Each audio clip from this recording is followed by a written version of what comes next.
And here we are then, ready for the big start-up. The big start-up. Have a look at the bike first. I'm starting it up before we put all the other bits and pieces on, because I'll need to tune the throttle bodies, make sure everything works. Bit of a nightmare if it doesn't work, because then you've got to take everything off just to get to it.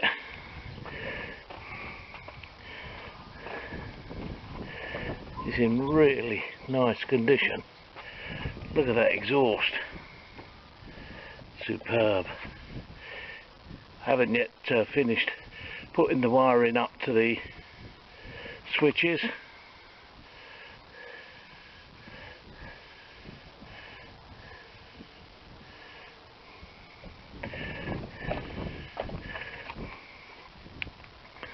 So now we come to the big startup.